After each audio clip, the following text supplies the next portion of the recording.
So ayan mga idol. So ngayon, panahon na naman. Panahon na naman ang pagsasaka kasi panahon na ito naman yung mga taon na buwan ng madalas na pag-uulan. Kaya mga idol, ayan mo. Ayan o.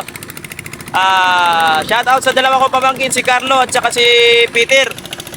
Ayun si Peter. Sinamahan nila ako. Anyway, may mga kanya-kanya silang ginagawa. Ngunit hindi ko po kaya na suluhin ko po yung ganito kasi tulad nito. Mainit. Kaya mga idol, abangan nyo po kung anong kainatan nito simulat sa pagtanim namin. Simulat sa ito, naglilinis kami ng palayan.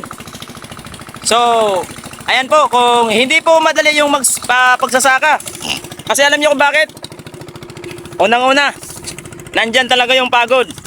At pangalawa, kailangan sa ngayon pa naman, ang mahal ng mga yung mga pang-spray, yung mga chemical na ginagamit pang-spray para panlaban sa insekto. Kasi kung hindi mo po alagaan yung palay mo, makikinabang ka man pero wala sa kalahati niyang kikitain kapag di mo alagaan.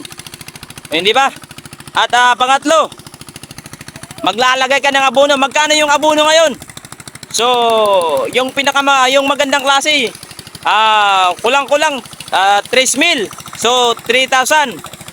So, yung medyo mura-mura pero hindi gaano magkaganda yung klase ng abono. Kulang-kulang 2,000 din. Mahigit. So, ganun mga idol. Hindi madali na ganito yung pamumuhay. Pero sa ganun pa man, upang tayo mabuhay, magsikap lang tayo mga idol. Ayan, tandaan nyo yan. Para sa sunod-sunod na araw, darating yung panahon na aangat ka sa buhay mo. Kaya tsaga-tsaga lang tayo. Huwag lang tayo magsawa sa paggawa ng mabuti. Kaya sa mga lahat ng may mga pamilya dyan, kayod lang po tayo. Ayan, shoutout mo si Maxine Wong. Maxine Wong. Yan, si Maxine Wong. Siguro mga next day, mag-i-schedule na po kami sa charity namin. Ayan, Maxine Wong. Yung pinadala mo sa amin na pira, magagamit yan sa mabuting paraan. Hindi yan papunta po sa amin na Ma'am Maxine Wong. Itutulong namin yan kasi mahirap tayo. Mahirap po tayo pero mas marami pang tao na mas mahirap pa sa atin. Kaya sana ipagkaloob nyo po, wag po kayong magsabang magsuporta sa amin.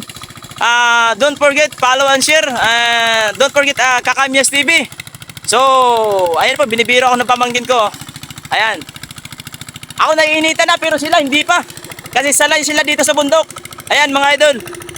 Ayan na, pinalitan na yung isa na nagpalit na sila. So, mamaya, ako na naman. So, tapos na to. Siya naman si Carlo. At ngayon ako naman mga idol. So, abang-abangan niyo po. Hanggat na pinagpapawisan ako, yung mata ko na nalalagyan na po ng pawis. So, ito po yung sakahan namin. Share ko lang po. Medyo konti lang naman, pero hindi madaling gawin kapag mag-iisa ka. Kaya kailangan mo talaga ng ibang kasama para mapadali yung ginagawa natin. So, ayan po. Ayan.